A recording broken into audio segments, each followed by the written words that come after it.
Hello. We're going to be studying the good life again. Good morning from So, Mississippi, good everyone. morning. It is morning time in Mississippi. It's a little wet today. So, it's a good day to, well, look at a good book. So yesterday we finished Well, let's how see many where. pages yesterday? Well, we went, I don't know, 4 pages, 5 pages. And today,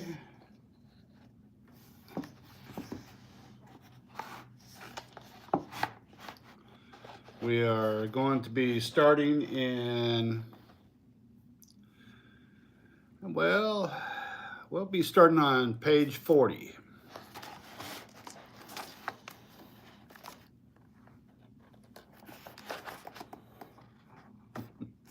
Let's get this set up.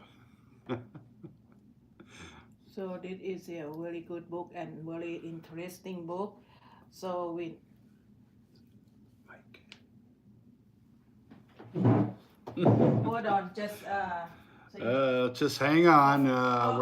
talk to the We are getting everything set up. Yeah, this is a learning process for everyone. This book is a learning opportunity that we just really have enjoyed so far. It is a very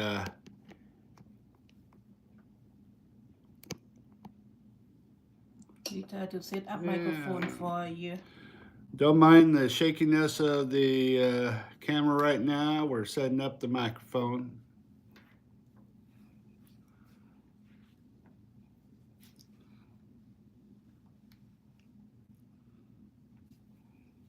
Okay. Hold on. Let me check up everything. So I hope yesterday people watch us have some of knowledge, right, and experience. Well, every little bit of information is knowledge. Good morning. Hello, 5 people. Today we will continue study and learning the Good Life book. Yes, the good life.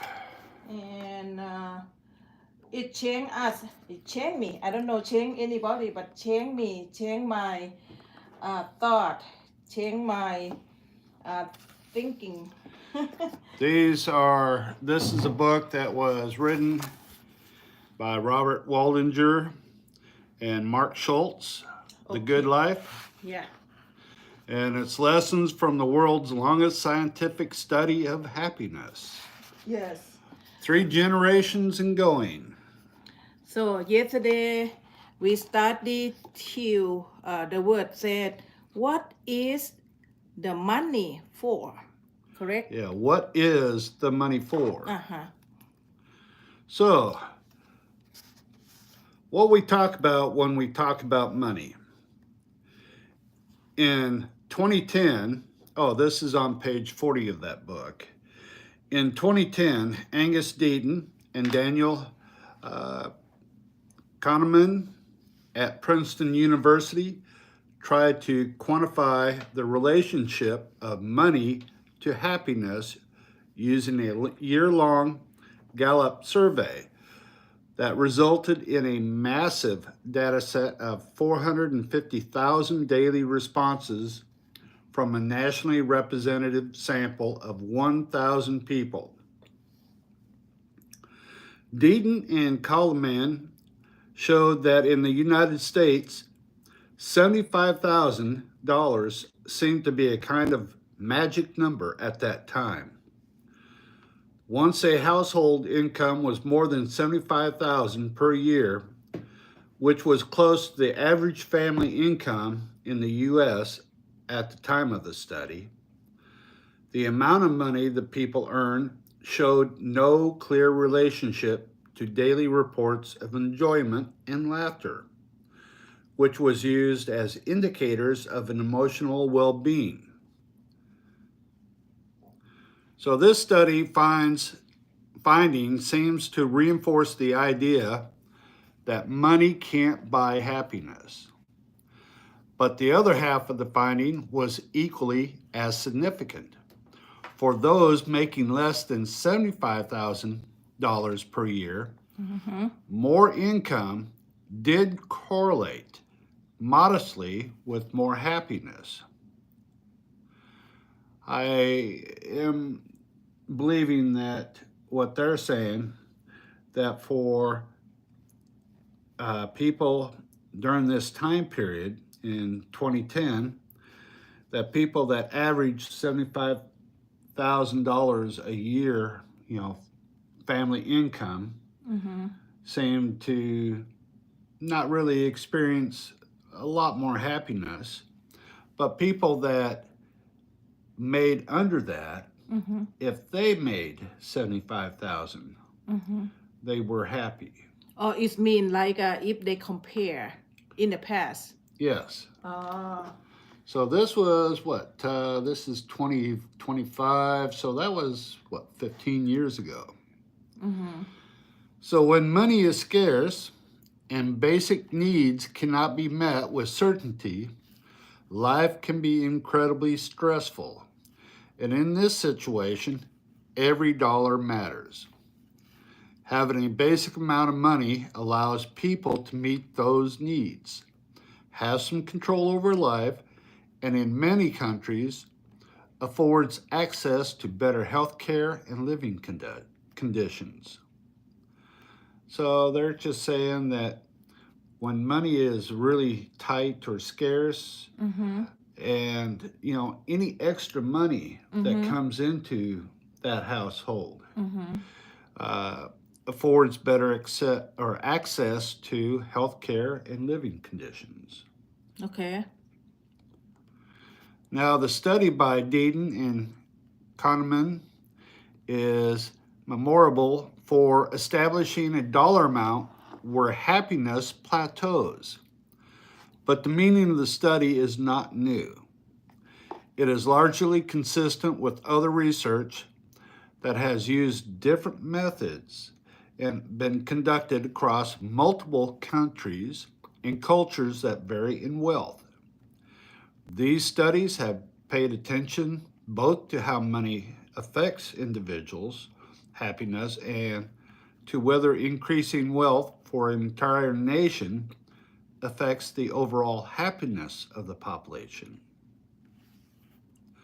Regardless of their methods and locations, these studies point to a similar conclusion. Money matters most at lower levels of income, where a dollar, euro, rupee, or yuan is used to provide basic needs and a sense of security. Once you get beyond that threshold, money does not seem to matter as much, if at all, when it comes to happiness.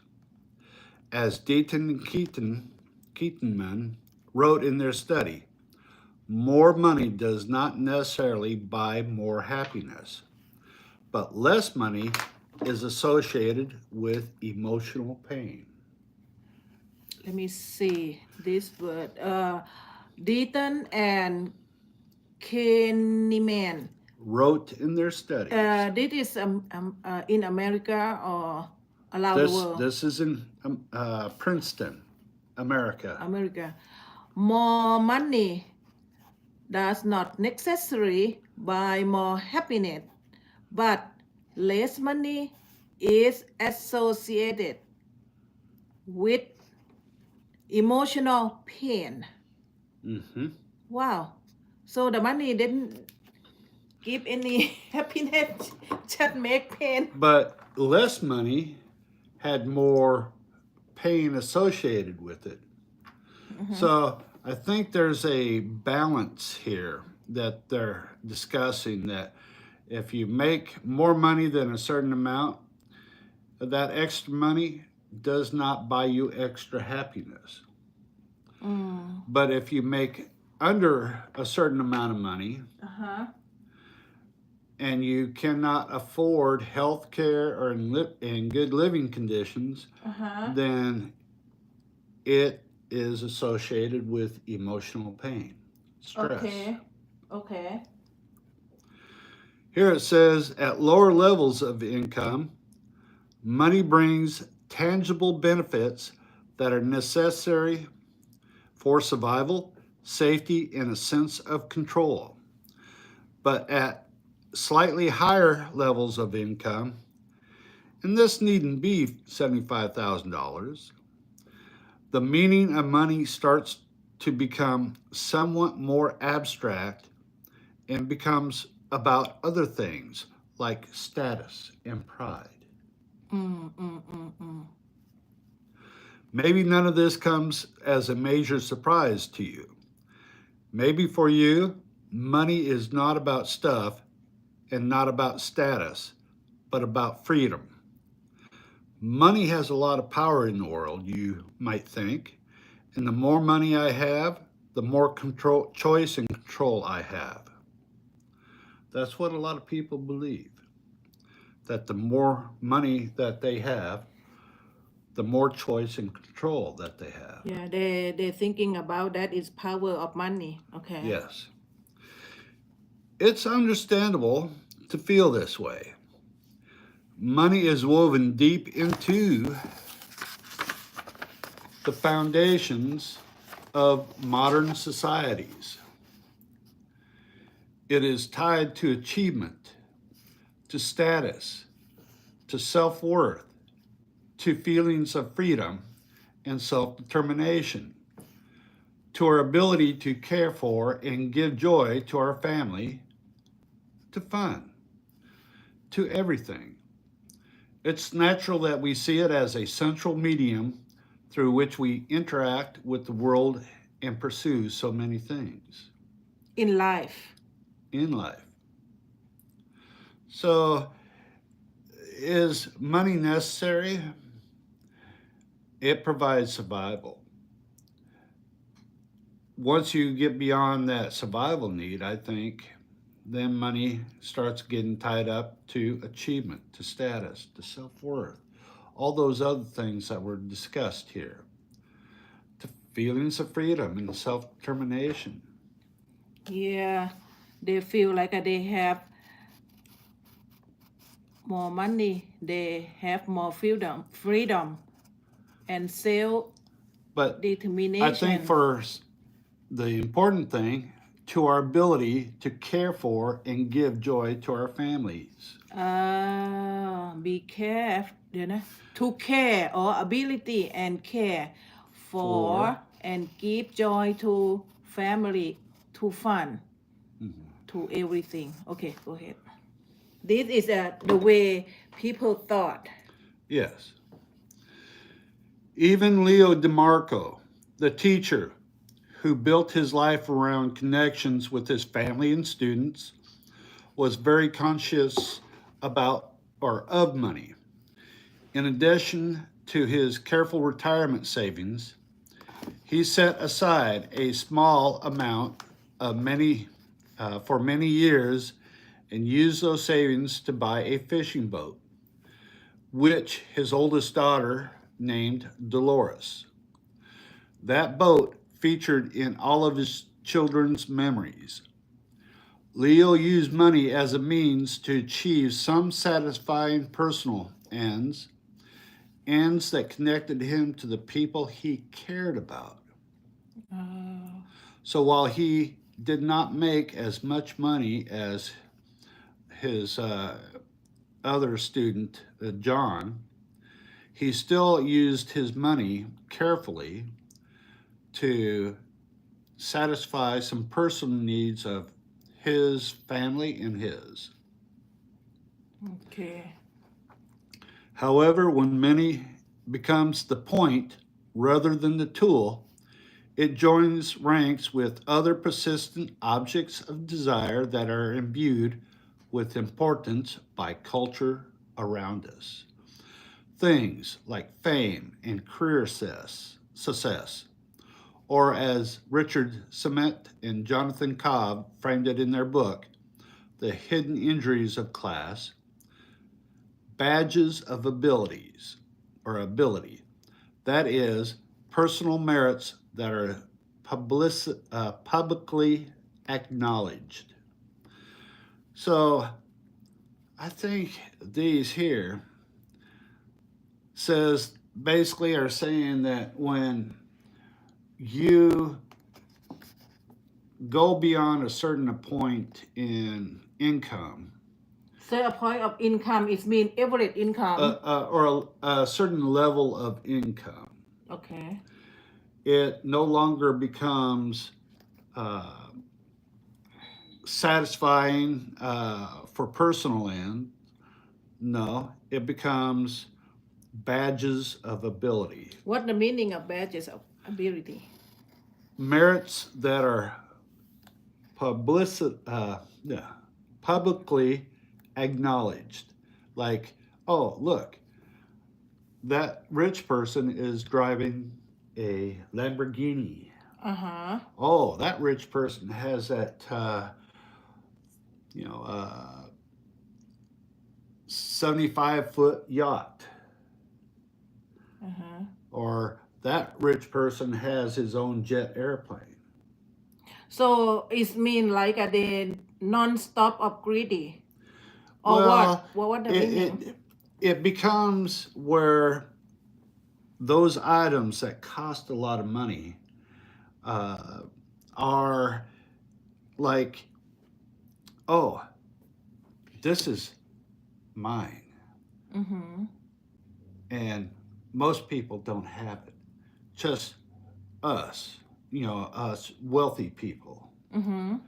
So it becomes a status symbol. Okay. Those items, planes, yachts, cars, homes, mansions. Mm-hmm. They all become status symbols Okay. that I can do this, you can't. Okay. Make the people apply themselves. Yeah, And like I am better than any people or whatever. yeah. I think you could call it I love me. I love me so much. Okay. Some of our happiness Some of our happiness also depends on what we see when we look at our neighbors. Mm-hmm. It is human nature to compare ourselves to others. Uh-huh. How big is the gap between The life. the lives we see around us in the Mm-hmm. real world, Okay. in entertainment and social media, and what we believe is possible in our own lives? Research has shown that the more we compare ourselves to others, even when the comparison is in our favor, the less happy we are. And the bigger the disparities we see, the greater our unhappiness. So, like many things, happiness related, money effects on us is simple and it's complicated. But maybe the reason we never find an answer to the question, can money buy happiness, Can money buy happiness? is because we're asking the wrong question. We asking the long question. Can the money buy happiness? Is we asking the long question? Okay.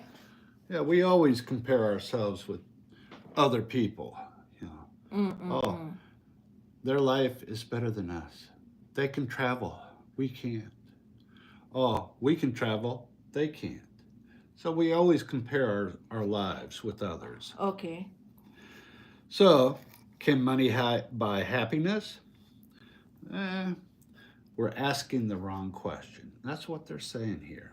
What if the right question is?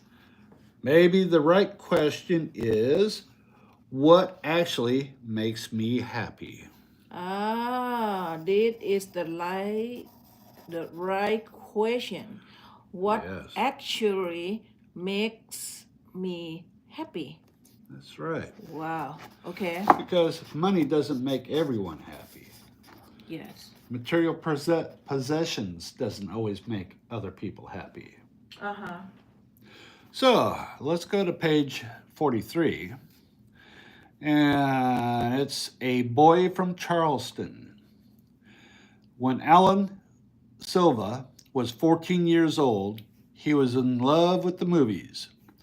In the summer of 1942, he got a job shining shoes in Thompson Square so that twice a week he could head over to a theater in Charleston and spend his afternoon with James Cagney or Susan Hayward. He'd go with friends, and when they weren't around, he'd go by himself. He'd see every movie twice, and if it wasn't good, the second time he'd complain to the ticket taker.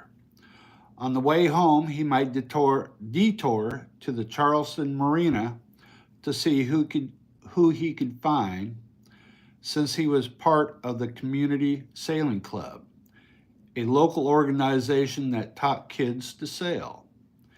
If nothing too interesting was happening at the marina, he'd head up to Chelsea Street and wait for the right kind of delivery truck to drive by, one with a handrail on the back, so he could sneak up behind and hop a ride home.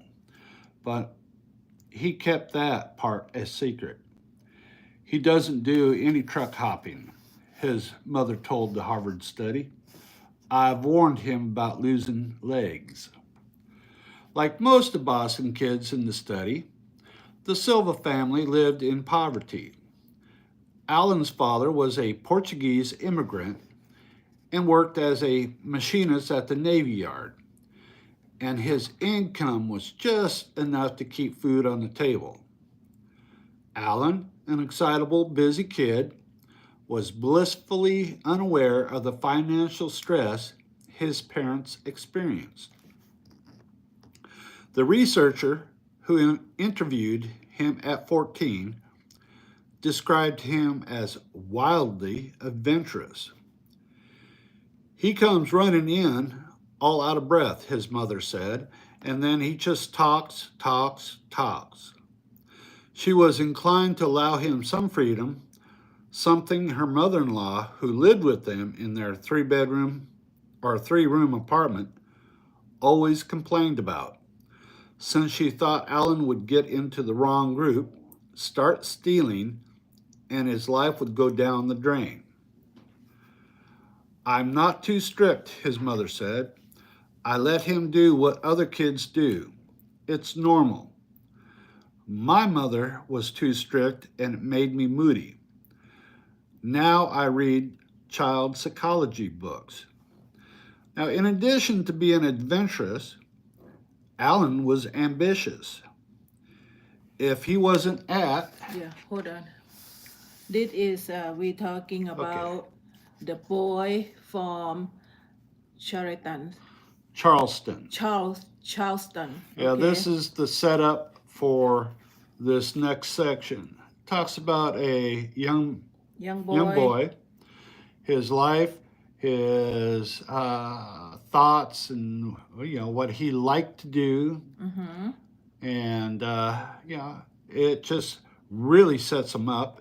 It also talks about his family being poor, that they had a lot of stress because of financial problems. Okay, he is the poor boy from the poor family, and this one is just title. He loved to watch. He loved movies. He loved movie, and even though his friend not come with him, he will go by himself.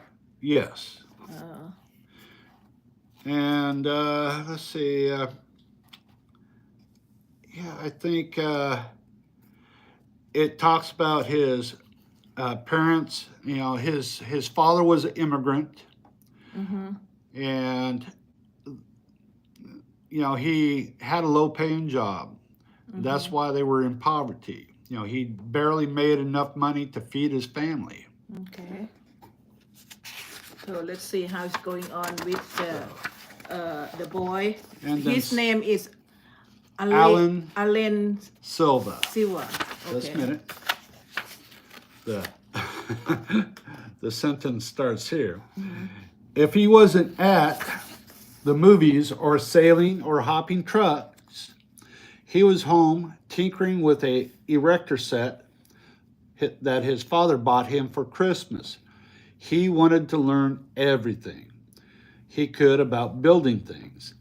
He believed he had control over his life, which led him to believe something many other Boston kids in the study didn't, that he could go to college. Uh-huh. The two groups of Harvard study, the Boston man and the Harvard man, are different in many ways. Taken together, the two reflect some hard realities about the effect of poverty and the difference in life outcomes between the working class and the professional class. But certain relational advantages retain their power across this social economic divide. In Alan Silva's case, he had a mother who loved him. She advocated for him, believed in him, and supported his aspirations.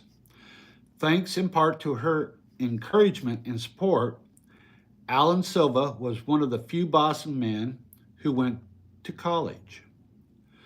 Shortly after graduating with a degree in electrical engineering, he was hired by the telephone company and had a long career, Wow. And retiring at age 56. so finally, he succeed in some way because his mom support him and try to put him to the college, to the school, right? Well, she supported him. She encouraged him. Encourage, yes, encourage. Uh-huh.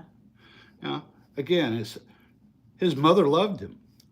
She advocated for him, believed in him, and supported his aspirations. So she had Alan had full support of his mother. She encouraged him to do whatever he truly desired.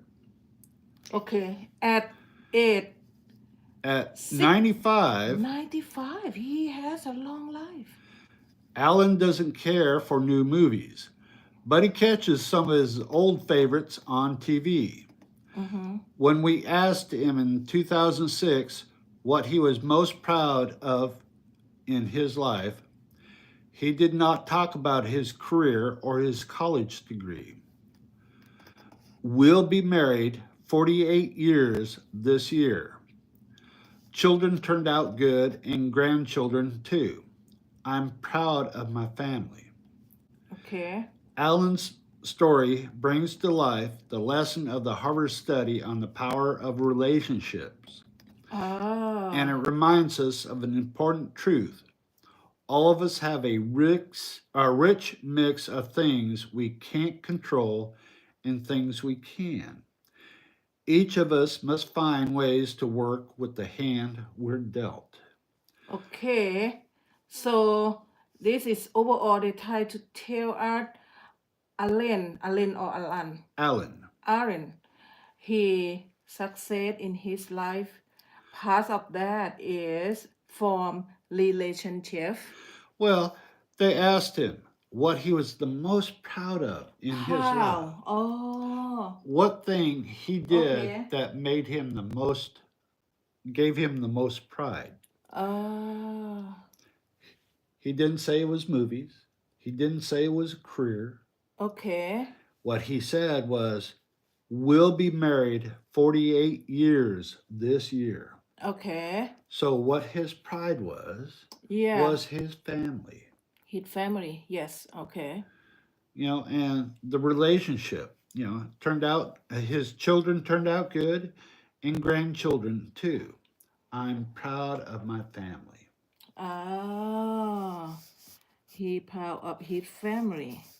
He didn't say something like what he did when he was young, but he think about Or now. his professional career. He didn't say anything about that. He talked about his family. I'm proud of my family. Okay. So, relationships, this reminds us of an important truth that there's many things we can and cannot control, but each of us must find a way to handle the things we're given in life. Okay. So this is today we're talking about the boy. And what about the question is what actually make me happy? Okay, now we will And do so, the. what do you think made Alan happy? I think the way he succeed with the relationship with the family. Hmm. He says, we'll be married 48 years this year. Mm. So, for him, his Uh-huh. relationship had the most importance, Yes. more so than money. Okay. So how much of our happiness is under our control? Now, happiness and freedom begins with a clear understanding of one principle. Some things are within your control, and some things are not. And here we have a Greek discourse here. And I'm going to try and pronounce this. I may butcher this. Epictetus Discourses. Mm, mm-mm. Uh, Epictetus, another of the great Greek philosophers, was born a slave. So the question of control was personal to him. We don't even know the name his mother gave him. Epictetus is a Greek word meaning acquired.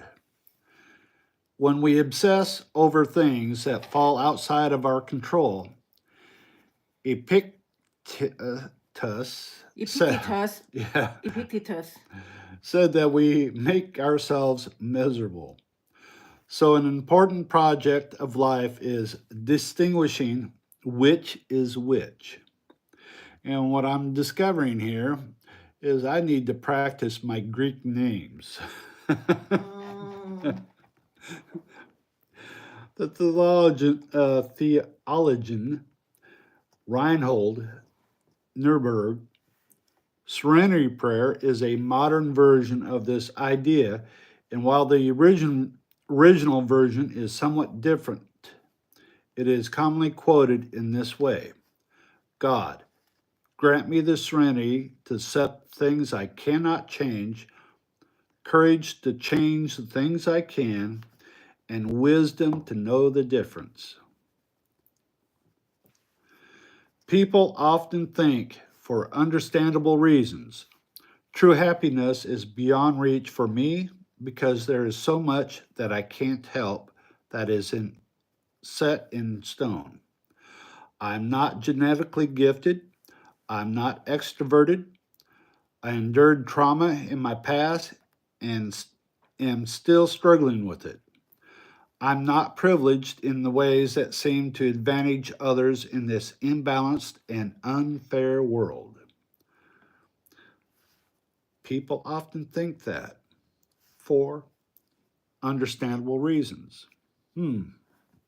People often think for understandable reason.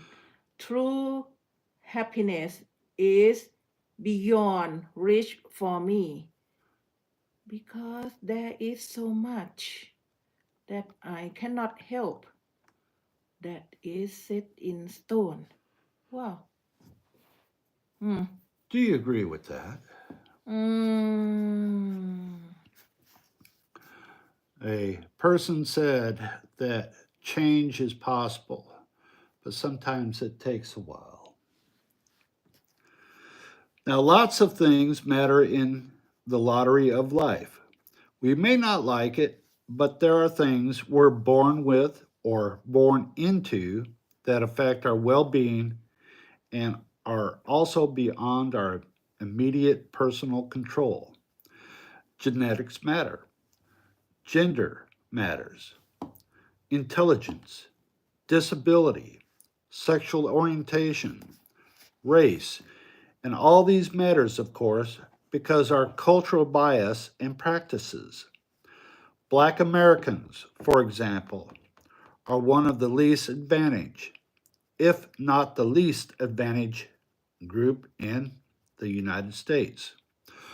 On average, Black Americans have less savings, higher rates of incarceration, and poorer health, outcomes that in any other racial group, all of which contribute to a persistent social economic disadvantage that is difficult to break out of. And as Deaton and Kahneman's study and many others show, social economic status can have an effect on emotional well being. So, for some groups of people, their disadvantages prevent them from uh, stepping above their current standing. That's what this is saying. But as some of the other people we've studied, like Alan Sylvia or Silva, Mm. he started off disadvantaged and he went above and he became successful in life and had a successful career. So I think this is true that social economic disadvantages do occur, but there are people who can step above and beyond. Mm. So this brings us back to the Harvard study Mm-hmm. and an important question about its ethnic makeup. How could the lives of white men like John Leo and Henry, men who grew up in America in the middle of the 20th century, have anything to say about modern women or people of color, about people from entirely different countries, cultures, and backgrounds? Aren't the findings of the Harvard study only relevant to the demographics of its participants? So when Mark is asked this question, he thinks of a startling and influential paper published in the Journal of Science. The paper sought to determine if there was a link between social connection and the risk of dying at any age. And it looked at both women and men from 5 studies conducted in 5 different places around the world. One of these places was Evans County, Georgia.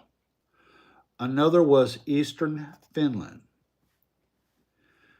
There are probably few greater contrasts than the life of a black woman who grew up in the American South in the 1960s and the life of a white man living on the shores of a frozen lake in Finland. At just about any level of experience you can imagine, one would expect to see some major differences. All 5 studies were prospective and longitudinal. Like the Harvard study, they looked at lives as they unfolded over time. Both men and women, geography and race mattered, or for both men and women, geography and race mattered, as they do in many studies. Individuals in Evan County had the highest mortality rates in the study on average, and those in eastern Finland had the lowest. Within Evans County, blacks had a higher risk of dying at any point in their lives than whites did. Mm-hmm. Though the difference was relatively small when compared to the differences between Finland and Evans County. Taken together, these differences are stark and meaningful. But this is only a part of the story. Now, pulling back a bit more, the data for the men and women in all 5 locations display a remarkable similar pattern. People who were more socially connected had less risk of dying at any age. Whether you were a black woman in rural Georgia or a white man in Finland, the more connected you were, the lower your risk of dying in any given year. That's pretty significant. Mm. You know? And Okay. Let's what they're saying with this portion here is they're saying, okay, you know, the Harvard study talks about white men and poor white boys or ethnic, just poor people from Boston. uh-huh. Well, other studies have gone on and said, okay, what about the different cultures and races? Mm-hmm. What about black Mm-hmm. women, black men? Mm-hmm. What about location? Mm-hmm. And so there was a study, and this was done by, let's see,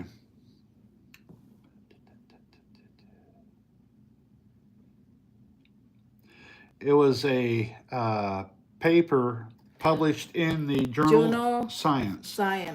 Journal Science. So they study in another group.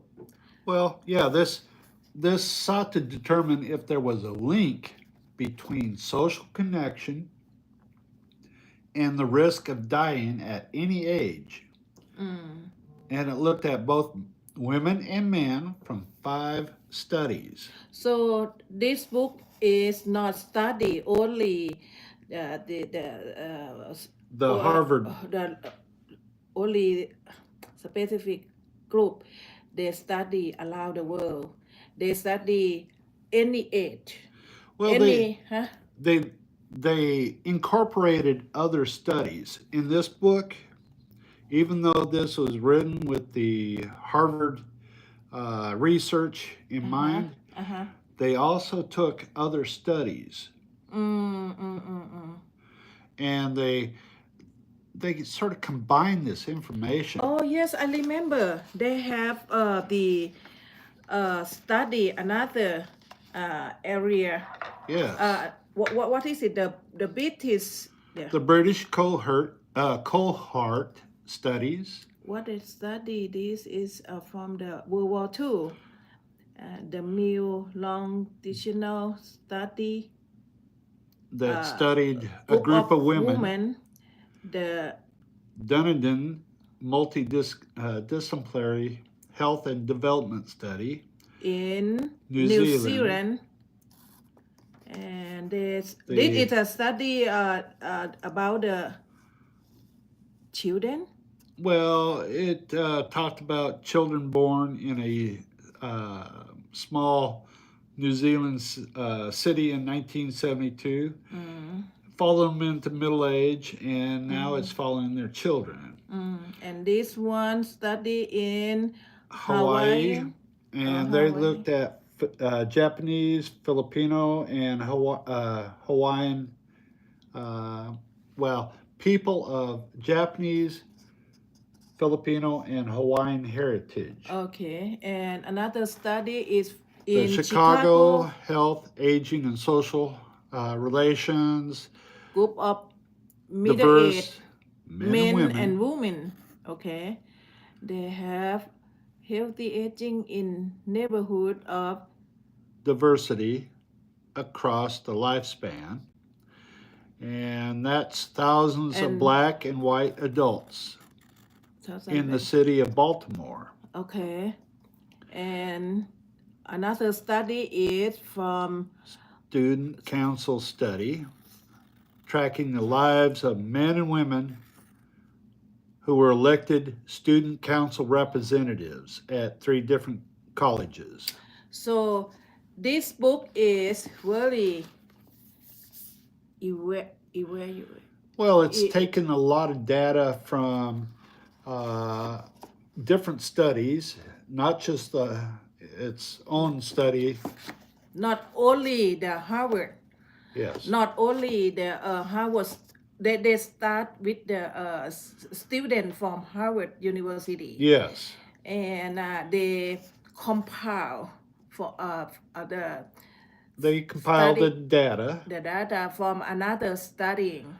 and then they added a group of low income people to the Harvard study because the original Harvard study just dealt with upper class white men. Upper So class white men, they don't want to bias. That's why they compile. that's why they added the lower income people, was so that they would have a better, Result. well, a pool of information to draw data from.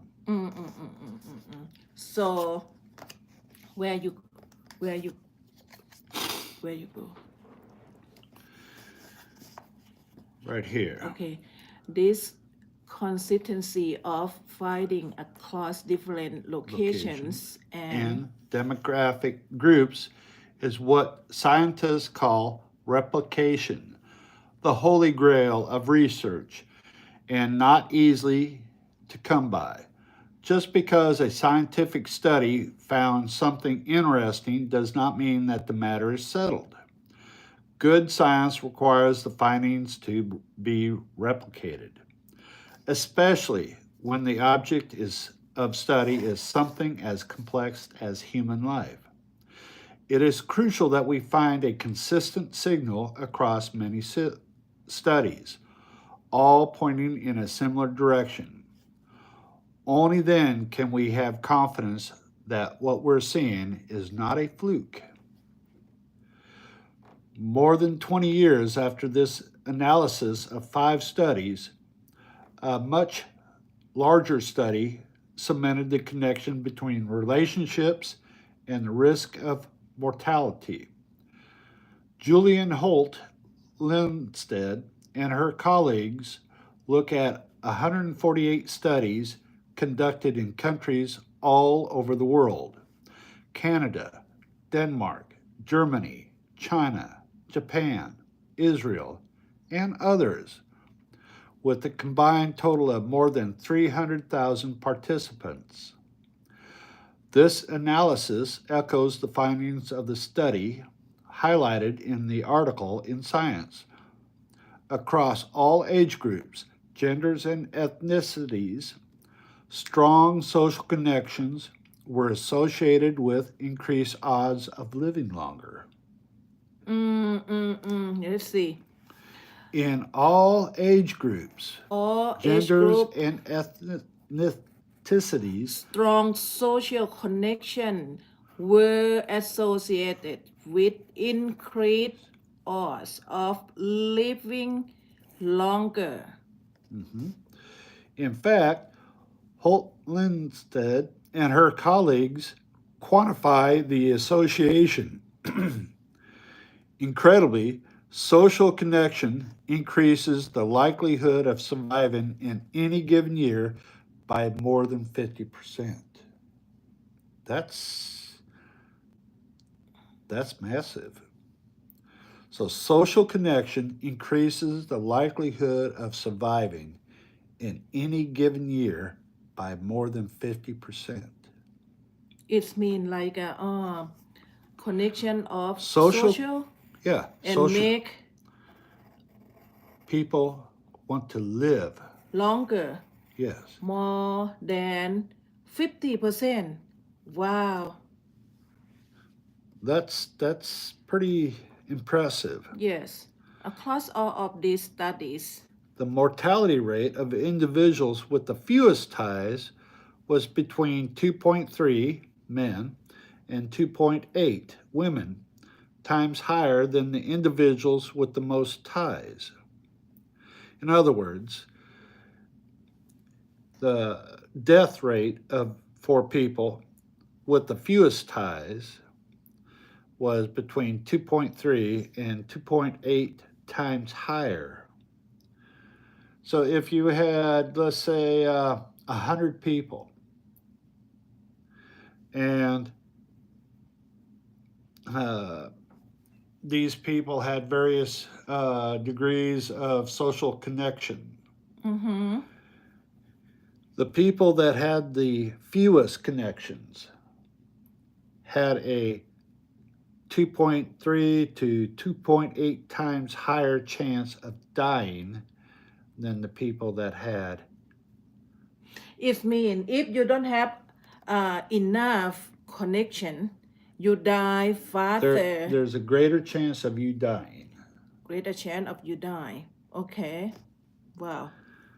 Now, these are very large associations. It's comparable to the effects of smoking on getting cancer. And smoking in the United States is considered the leading cause of preventable death. Is considered the leading cause of preventable death and smoking. In the United States, Smoking people that smoke, is considered the leading cause of preventable death. Okay. so Holt Lundstedt study was done in 2010. As time goes on, study after study, including our own, continues to reinforce the connection between good relationships and health, regardless of a person's location, age, ethnicity, and background. Although the life of a poor Italian kid who grew up during the Great Depression in South Boston and the life of a 1940 Harvard graduate who went on to become a senator are quite different from each other, and even more different from a modern woman of color, we all share a common humanity.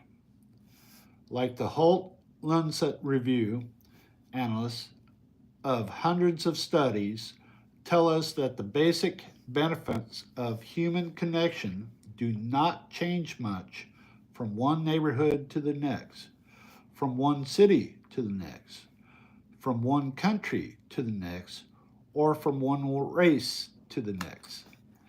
It is indisputable that many societies are unequal.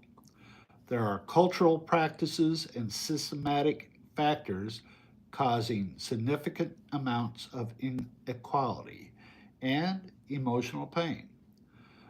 But the capacity of relationships to affect our well being and health is universal. Okay. But the Capacity capacity of relationships to affect affect our our well being and and health health is universal. universal. Okay. So they're saying that, yeah, there are differences, uh, from one country to the next, one race to the next, one economic to the next. But one thing that is common, people that have uh, relationship, the capacity of relationship, will affect our well being and health. That's one thing. It doesn't matter how much or money we have, where we are socially, uh, but if we have good relationships, then our health and well being is better. Mm, mm, mm, mm. As we proceed. Proceed. We'll focus on identifying what you can do, regardless of the society you live in or the color of your skin. We will highlight the malleable factors that have been shown to affect an individual's quality of life Quality of life. across many Mm-hmm. disparate circumstances. Factors that can have an impact on your life and that are under your control. But what kind of impact? How important are the things we can't change versus the things we can? Now, we're asked this question a lot in different forms. One of us will be discussing our research after a talk or in a casual setting, and suddenly someone will develop a worried look, and we can almost hear the question before it's asked. If my main worry is money and health care, is there any relevant to me? What a meaning. If my main worry is money Mhm. and health care, is any Of of this these relevant to me? relevant to me? What a meaning. Well, you know, as they're, excuse me, as they discuss their research with Mm-hmm. their group, Mm-hmm. occasionally they'll have someone gets a strange look on their face, Mm-hmm. and the they can hear the question almost before it's asked. It'll either be, huh, if my main worry, if what I worry about the most is money and healthcare, does any of this relate to me? Does this any of this affect me? Okay. Another one that might be asked, if I'm shy and have trouble making friends, is the good life for me out of reach? Okay, If somebody they're, just shy yeah, and if, introvert uh-huh, and they cannot make easy friend or friendships. that's right. So they just ask themselves, is the good life out of reach? It means they cannot reach to the good life. Yeah. Yeah, well, yeah, Just ask. That is just question. yeah, these are questions people ask. Mm-hmm. Or one woman, or as one woman recently asked Bob, if I had a bad childhood, am I just totally screwed? Oh, so this is another question. It seems like she in the bad situation, and it mean I cannot get a good life. That's That's right. yeah. That the question. Okay. Am I destined to be having a bad life? Mm, mm, mm, If I my childhood was bad, am I going to have a bad life? So that's basically what that woman asked. Women asks, okay, saying something matters and saying is Seals seals. one's fate are two very different things. In science, researchers focus on finding differences between groups. We use the unfortunate word statistically significant to note when these differences seem reliable. Very small differences, however, can be statistically significant. so small that they are practically meaningless. So, in addition to saying these factors matter, we need to think about how much they matter. And with that, we will. What is it? Saying something matter for good, satisfying to not.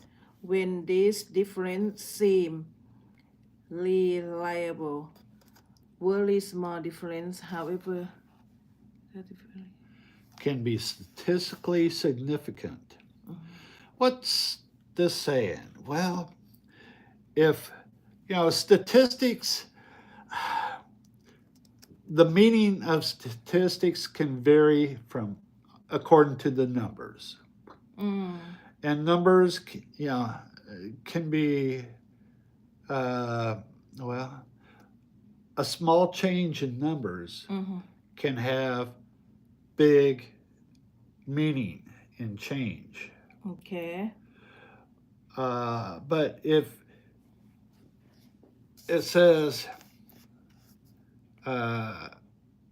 we use the unfortunate words statistically significant to note when these differences seem reliable.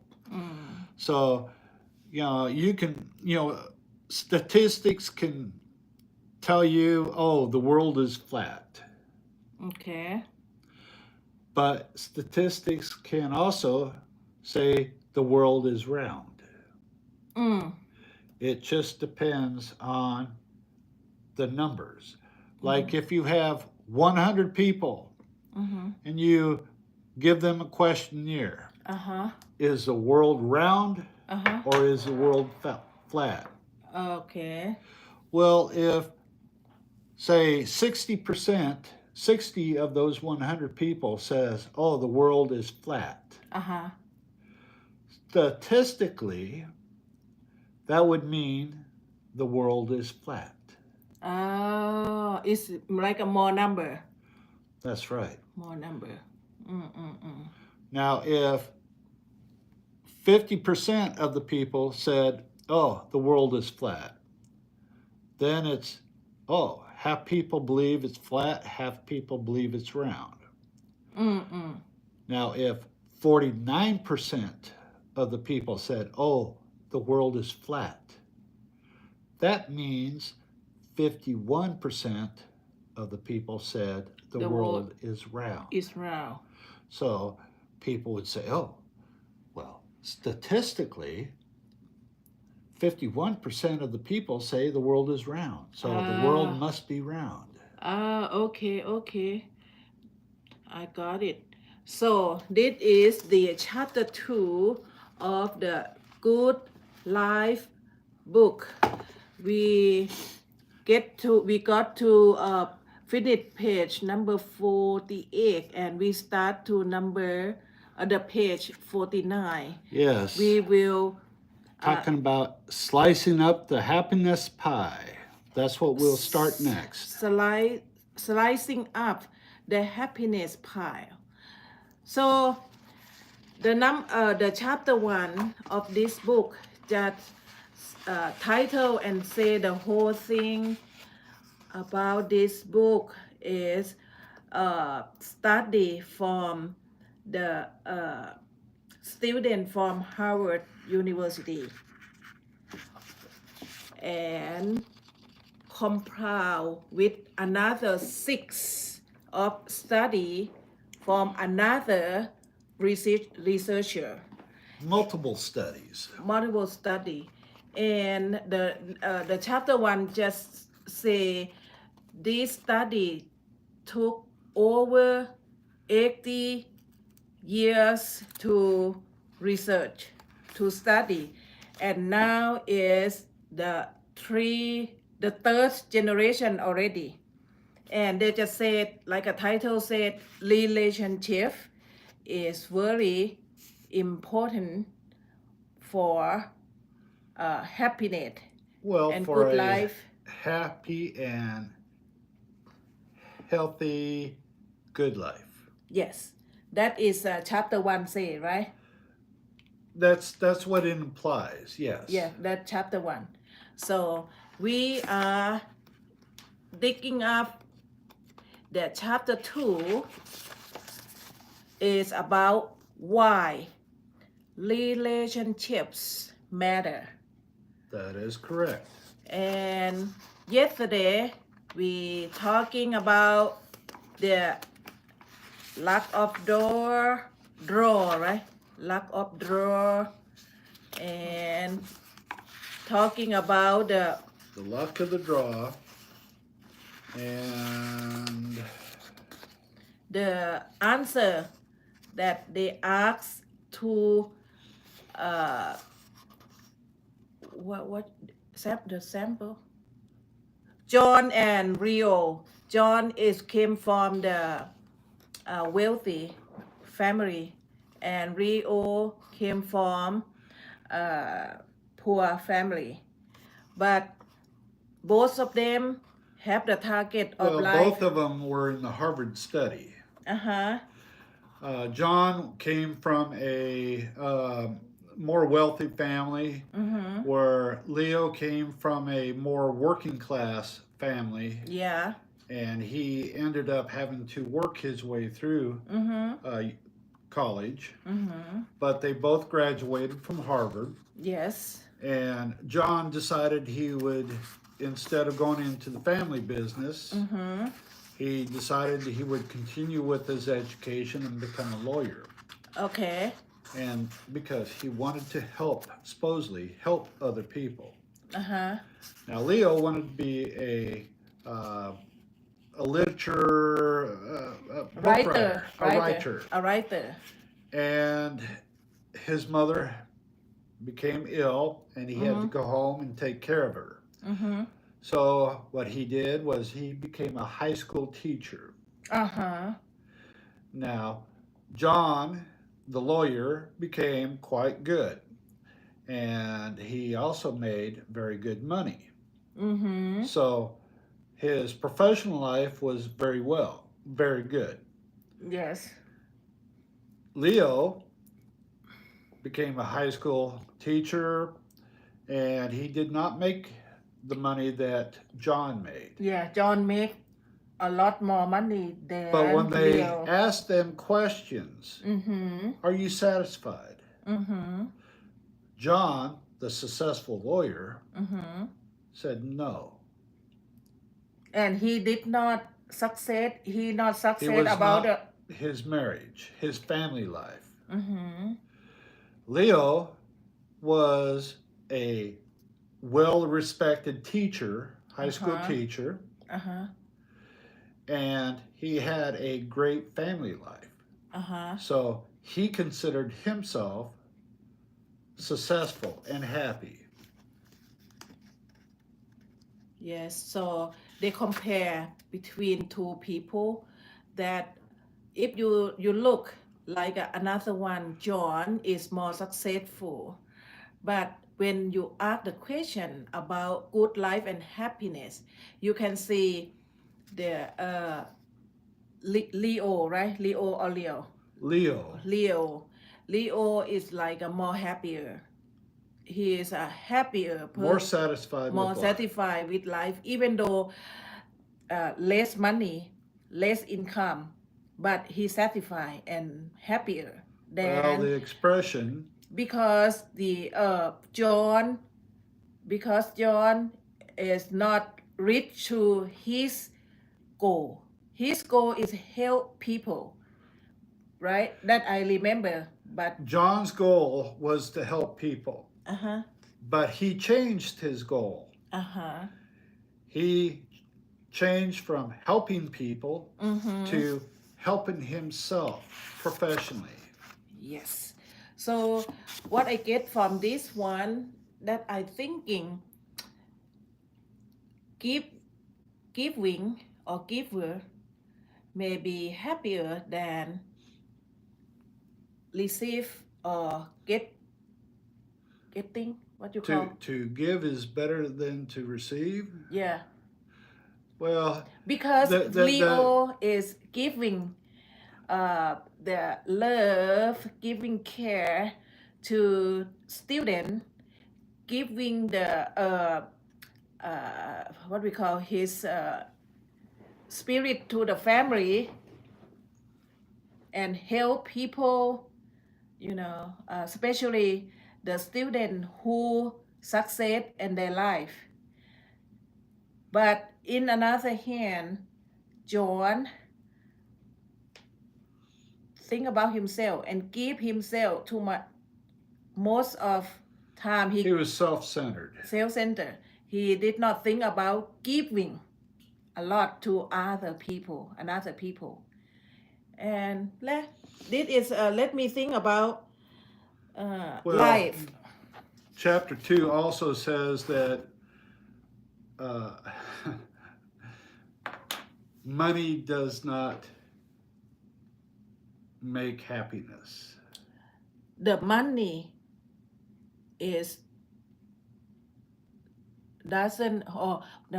doesn't make you happy. So we'll study, continue studying tomorrow. So we'll continue with chapter 2. Chapter 2. So they have total 10 chapter. 10 chapter. We go to chapter 2 and let's see finally what we get. It's very interesting. So let me see how many. Thank you so much for watching and support our channel. We'll see you tomorrow about 10 o'clock. So bye bye for now. Have a good day from Mississippi. Yeah. From Mississippi, have a good day. And have a great night. Hopefully for the people in the northern part of the U.S., you get through the cold, snow, the snow, and the ice. And keep happy as you can. Okay. See you tomorrow. See you tomorrow. Bye-bye.